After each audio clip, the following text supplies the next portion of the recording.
Thank you for your visitation. Lest I forget, this morning I had updates on the general's daughter of which I would like to share with you. That's nice. Get into the car and let's have lunch. Okay. As I said earlier, today the general's daughter will be interesting. From the update I had, at the military court, General Maximiliano was called to the witness stand and sworn in. At Tiago's trial, Tiago continued with his pity act of being the helpless victim, telling the court that it was Rian who had introduced him to the summer campers and he had supported them financially because of Rian, not knowing that those people were a group of terrorists. Tiago is such a great liar, I pray one day he should be caught. Back at the military court, Maximiliano introduced himself and testified against Marshall, saying that Marshall had stood in the way of the military and prevented them from capturing ex-Lieutenant Bonifacio during one of their pursuits. He added that that was when they found out that Rian was Marshall's long-lost daughter. Back at Tiago's trial, Corazon stared at Tiago in disgust as he continued with his pity act, accusing Rian of siding with strangers against him. After Tiago was done with his act, Rian was called back to take the stand. Tiago's lawyer asked her to explain to the court why she insisted on Tiago being a liar. Rian explained that it was because she had met the late Edgar Del Fierro herself while they were training and he had introduced himself as Tiago's friend, then joined their group. She told the lawyer to review Edgar's file so he could see she was telling the truth. The lawyer asked Rian about Edgar being accused of corruption, and Rian told him that it was all Tiago's handiwork since he had a lot of connections. Corazon, has she not changed from the bad act? No, my sister. She, being a woman, has no mercy for children. Wait, about her husband? Her husband is very manipulative. Let's continue with the update, because I'd like you to know more about Vitolenivla. Back in the military courtroom, Maximiliano was asked to comment on Marshall's actions to save and protect Rian from the military. Maximiliano told the court that, as a military official, it was wrong for Marshall to have protected another soldier who had broken the law, but as a father, he understood Marshall's need to protect his daughter. Tiago's lawyer asked for Rian to provide solid evidence and not some imaginary stories she had made up. Tiago sneered at her while his lawyer went on, demanding that Rian produce her proof now, and Rian was left with nothing more to say. After the trial, Tiago was interviewed by the press and he told them that he was confident in the justice system and that his accusers would be proven wrong. Maximiliano was asked whether he had been recently consulting Marshall in his operations, and he lied to the court that he had not consulted him ever since he was relieved of his post. He added that Marshall had never given him any information that had helped him to capture Tiago and Rian, and Marshall was left speechless. In jail, an inmate, Brenda, asked Rian about Tiago's trial and how her witness deed didn't show up, and Rian told her that something might have happened. Brenda said that Franco might have been deceiving her, and Rian told her that Franco wouldn't do that, and that Tiago was probably the one behind his sudden disappearance.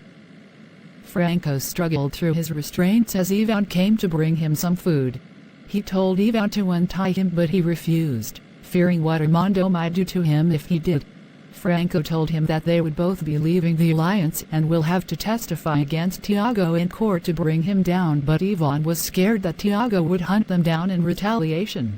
Franco pointed out to him that they were neither safe with the alliance since Tiago had betrayed them already. He asked Ivan whether he was sure Tiago would spare his life, and Ivan was dumbfounded. I pray that God should save Franco, because he has now changed to become a good person. Corazon talked to her husband on phone concerning the absent witness at Tiago's trial.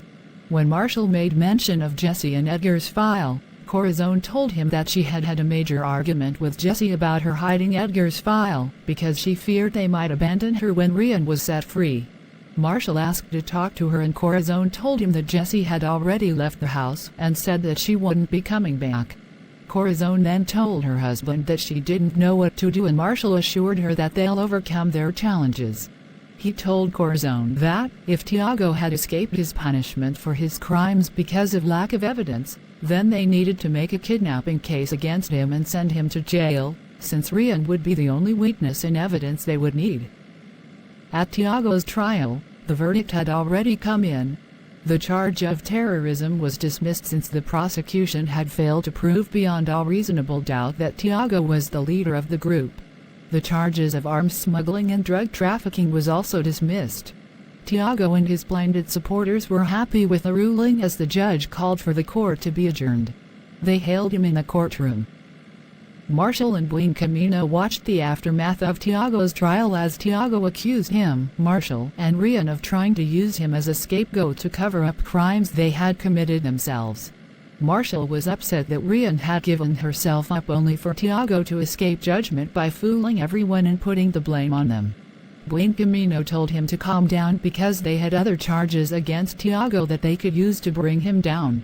Marshall then said that Rian could file kidnapping charges against Tiago and it would be more than enough to send him to jail. At the De Leon residence, Corazon was beside herself that Tiago had fooled everyone and escaped punishment, and Isabel asked her to calm down so they could think of other means to bring him down. Jessie came in just then to get her stuff and her mother, and Isabel pleaded for her to stay but she refused to. At Camp Aguinaldo, Ethan came to see Marshall and Marshall told him he had been trying to contact Jessie for some time now but she hadn't been answering his calls. Ethan asked whether he had found out what Jessie had done and Marshall told him that he had, and that he knew his relationship between Rian and Jessie and that it would be better if the three of them remained just friends so his daughters could finally reconcile. Later on, Marshall called Corazon and told her that he had come up with something and she had to pay Rian a visit.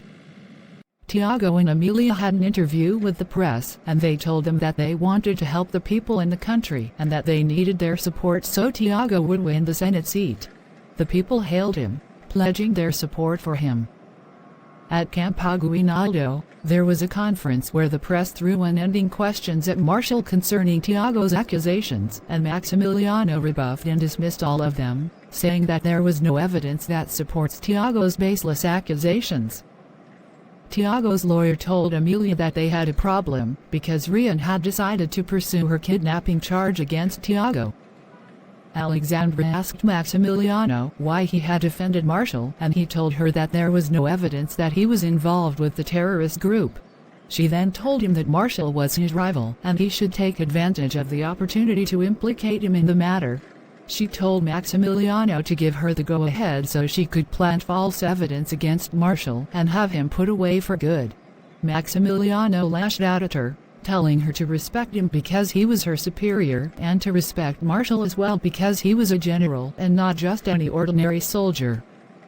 At the new hideout, Franco and Armando had another heated argument where Armando asked whether he had suddenly turned against them because of Rian.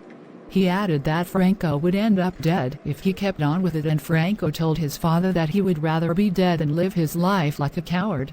Just then, Ivan came in to tell Armando that Tiago's men were there to take Franco away. The men explained that Tiago wanted to talk to Franco, and when Armando offered to take him there himself, they refused to it.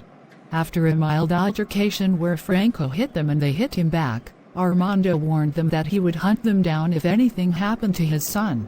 The men then took Franco away and Ivan asked Armando whether he was just going to stay back and do nothing. The two goons escorted Franco outside and mocked him, telling him to run while they had their guns pointed at him. They playfully fired off some shots and Franco took the bait and went to hide behind a wrecked bus. He knocked out one of the goons that came after him and Ivan came running to his defense, firing at the other goon.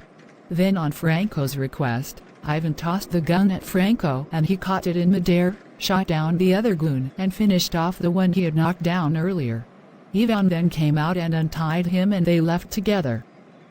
After their epic failed attempt to eliminate Franco, Tiago told Amelia to get his most competent people to get close to Rian and kill her immediately, and Amelia was thrilled that Tiago had finally decided to take Rian out of the picture.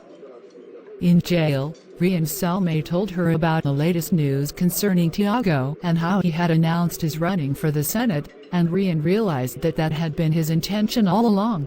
He had managed to win over the people over the years through his act and his many questionable charity works. Rian was worried that once Tiago became a senator, it would be very difficult to take him down. Another inmate came in and Rian eyed her suspiciously as she went past her into a washroom. The inmate sent by Tiago drew out a knife as a guard came in and ordered everyone back to their cells. Brenda, Rian's cellmate, had to go to the washroom, so Rian offered to wait for her. Then the girl who had been sent by Tiago tried to stab her, but Rian managed to defend herself and shoved the girl's face into a barrel of water over and over again, demanding to know who had sent her to kill her. Enjoy your meal. Don't forget to subscribe to the YouTube channel of my updater at Eagle Eye Animation and Professor RSK for more updates on the General's daughter.